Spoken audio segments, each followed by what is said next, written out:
what do I mean by job on my terms? So I've been thinking about this because my brother saw my unemployment vlog. I will leave it over here. And he told me again about a company he had told me about where his girlfriend's sister or something like that used to work, to tell me to apply there, right? And I've been thinking about why I don't want to do it.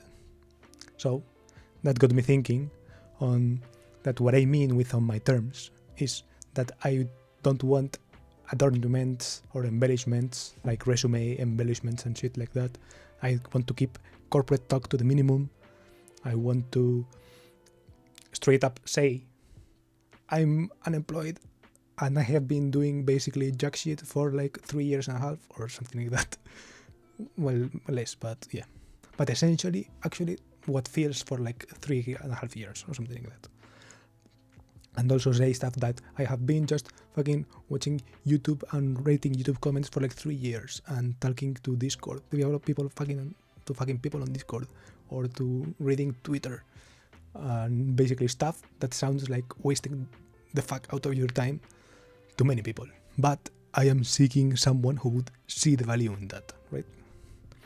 And I think like the reaction from my brother when I essentially told him something similar to this, or to other friends, less eloquently, but I tried, was basically kind of a good luck, I guess, reactions, you know? This kind of, yeah, good fucking luck with that, right? So maybe it's miscommunication or whatever, but that's the vibe I got back. So I myself do say sometimes that you need to be fake and to like confident. If you're actually confident, then you don't need to be fake confident. You just have to be confident. But if you're not confident, you have to fake confidence in order for you to get a fucking job. So I'm not helping it change any minds. But what I'm trying to do is to find the people who are already convinced that these are things of value, right? That you don't need to fucking be the most confident person in the room or whatever to provide value in society. And I think that they exist and that these fucking around things are metrics. Well, they aren't common metrics, but that they have value and that they could be something valuable. And some flavor of what I mean with this is, are people like John Coogan, for example, or Garry. They're both like successful people, like VCs or something like that. I'm not sure exactly, but yeah, founders of either institutions or like companies that have raised a fuck ton of money and hired a fuck ton of people and done many things. But even when they probably just could go hang out in the beach, they still kind of keep building, and not only keep building, but keep building specifically on YouTube. They like make YouTube videos because they think they're important, right? Just like I'm doing my useless YouTube shit, they are doing it in a way that works. So I think they would kind of see the vision. Or for example, this is a tweet from John Coogan, right, about YouTube, which is that starting a YouTube channel is embarrassing, right? But he says this: do not kill the part of you that is cringe, kill the part of you that cringes, right? So I think they would get it, right? Or Garry as well. He said, when prompted with this thing about investor is hidden in plain sight, his answer is to like, why don't they share it on YouTube, right? This kind of reaction of, why aren't you doing stuff online? I think they would get it. Or another person that comes up to mind is Dinesh Raju, I think. I'm not sure how to pronounce it. Visa's ex-boss.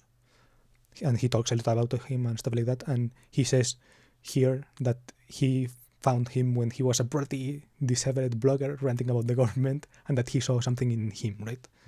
He was basically some dude just ranting on the internet, and Dinesh had the vision and said, and hired him because of his blog post and stuff like that. Granted, Visa had some success in these blog posts, but I think there are parallels. And yeah, I think that they would also, that it's not exactly as similar, and that they would probably also say, okay, but you could actually do stuff, or because they are from like San Francisco, where everybody works super hard, or from Singapore, where also everybody works super hard, and yeah, so they would say something like that. But I think that they would see the vision, right? They would see the alpha in people fucking around for 3 years and a half and being cringe online. I think they would see it. And yeah, basically, I think that some kind of vibe that I'm thinking of is this: bring the whole you to work, right? Not exactly like that, but I feel like for personal reasons, it's closer to the way I want to approach it, right? There are some people who are very boundaries coded, or that they really like boundaries, and that what I call the mercenary way, right? It's like I'm here from clocking in and out, but if someone pays me more and raise me, I will leave the fuck out as soon as I can. That kind of way of thinking, and I do respect it actually a lot, because people who can grind at something that they're detached to, where they, not necessarily that they are like literally mercenaries killing people for pay for a cause they don't believe in. No, I actually mean that I think that you can be a mercenary for causes you believe in, but that you have to have this kind of detachment from like the objective. You can look at some objective and grind at it without really like feeling it in your body that you have to grind it. You can force yourself to grind, and I'm really not like that. In this clip, I showed this clip also in a past video, but I am lazy in that I can't do work I'm not motivated to do. Yeah. Other people can do this better than me. Yeah. Other people are just like, all right, I'm going to put my heads down and grind for a few months and like really work on this. Like I suck at that so much.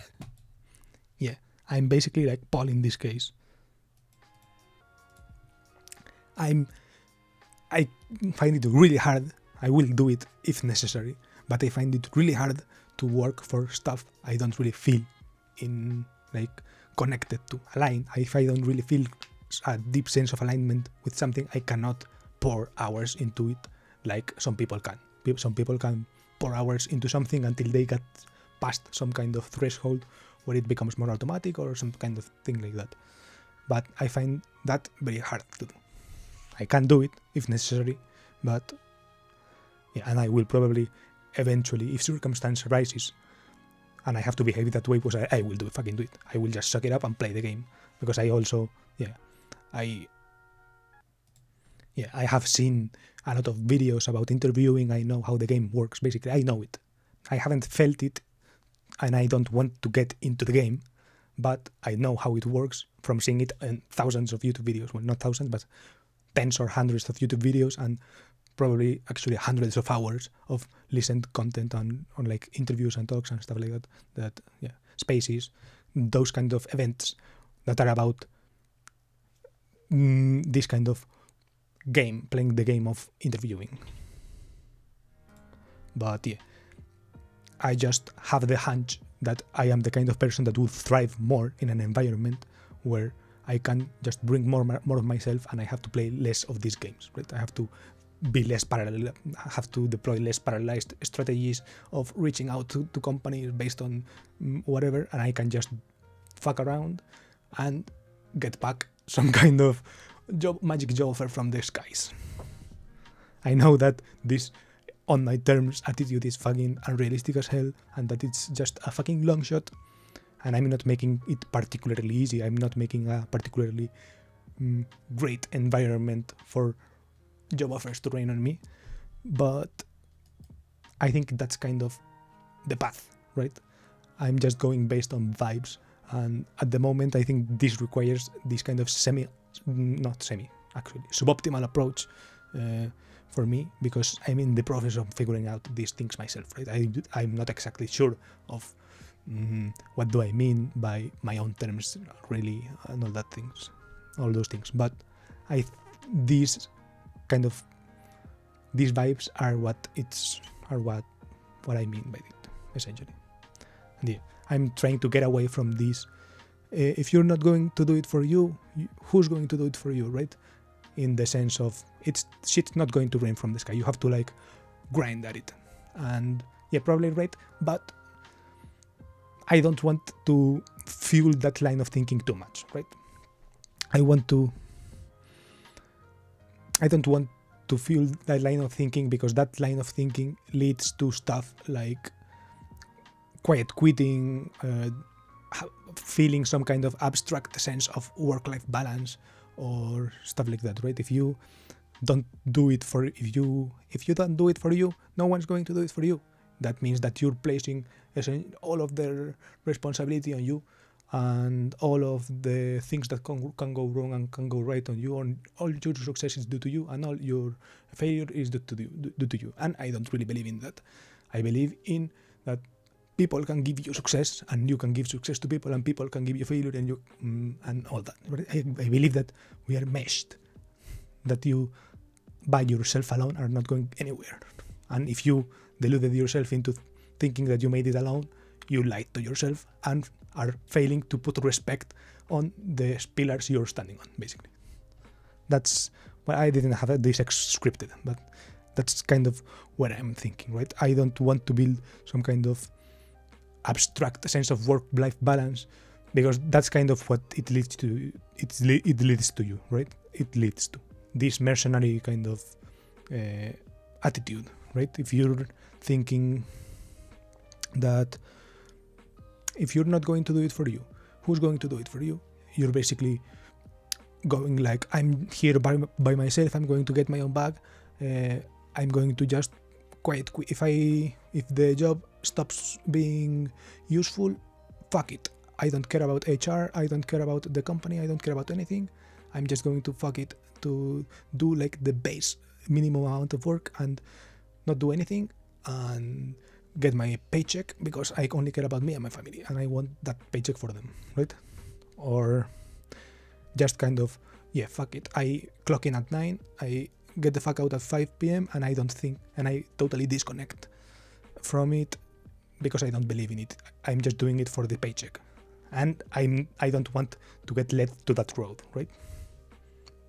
So I want to build like interesting shit in a community of people who are building interesting shit, right? I don't, where the work-life balance is real, basically, where if you can't go to work, you just take off time because of some family shit or something like that, but where you yourself want to get pulled back into the work when shit gets solved, right? Where the work-life balance is something real, not something made up, not some kind of abstract construction made to satisfy some kind of requirements in a list, right? It's just people having your back when you need it, and also you having other people's backs when they need it. Basically trust, essentially. And yeah, I don't want to think that if you're not stepping up for yourself, no one's stepping up for you, because I don't want to live in a world where if I don't step up for myself, no one's stepping up for me. I want people to step up for me sometimes, right? I don't mind stepping up for people sometimes either, if that means that I'm going to be stepped up for, like, just essential game theory or whatever. It's not that complicated, right? Actually, it probably is really complicated, but yeah, the concept is simple. And yeah, we'll see how this goes. This is probably something a lot of people say, and that's probably come a kind of utopic view. And in this hard upcoming recession, we will see how these kind of good little vibes and feelings go. And because maybe fucking companies will be like, fuck it, you and 15,000 other employees are fucking laid off by, and the employers are like, what the fuck? So yeah, we will see how it goes. And that really brings the vibe down and brings everyone into that kind of, fuck, I'm all out here for myself. No one has my fucking back. Yeah, so that those feelings are not kind of, yeah, they're not pointless. They are there for a reason. But yeah, I prefer to live in a world where those feelings aren't the ones that drive my actions. I prefer to be driven by the other kind of, the happy little butterfly feelings. I want those. Yeah, essentially, I want the answer to the question, why would someone in an American company hire you from across the fucking globe for like $200,000 per year or whatever, and run into like taxation issues or kind of paying internationally, where that's actually probably not a big deal, because the infrastructure is there and all that, but the talent pool is there, right? They have the talent pool there, so it's like, why the fuck would they hire you? And I would be like, I want the reason to be that they hired me because they saw my fucking Lightning McQueen sunglasses avatar on Twitter. This thing. This little kid with sunglasses on Twitter, they saw it for fucking 2 years on the Twitter replies of some kind of random ass motherfuckers, some anons. And he's also saying shit on YouTube, but he's low-key spitting. And he's also talking about being unemployed all the time, and it's already getting annoying to see this guy saying all the time that he's unemployed. And I want to shut him up, so I'm going to fucking pay him market rate or even above my market rate just for him to shut the fuck up and help me accomplish my fucking American company vision of creating shareholder value while building shit. And yeah, basically creating shareholder value. I know he's got shareholder value within him. I will recruit him. I want that to be the vibe. And yeah, if someone after that inspirational rant is like, okay, but what the fuck would someone even hire you for? I'm working on that. This is not going to be the video for it. This is already almost 20 minutes long, but I will make a more in-depth video of my skills. But just as a short thing, I think I could be valuable in some kind of intersection of community building or writing or video or like business logic or business case or like value engine, like the value engine, thinking about that, or engineering, like some kind of the actual code engineering, some kind of intersection of these places, of some of these bubbles. Not maybe all, maybe 3, maybe 5. I don't know. I have to think of the combinations and what each would entail. But yeah, positions like developer relations or something like that comes to mind because they are like technical writing, because you need to write documentation and you also need to communicate with the community, and but essentially some kind of thing like that. But also, for example, something working engineering, someone with engineering talent who is like product oriented in the business sense and stuff like that can be useful as well, even if it doesn't show up in the list of requirements for. But whatever, you get it. I will elaborate on that, and this was a video from a 100 video series, and this is one of my videos on my 100 video series about work. I will maybe make a playlist of the videos that are about work, and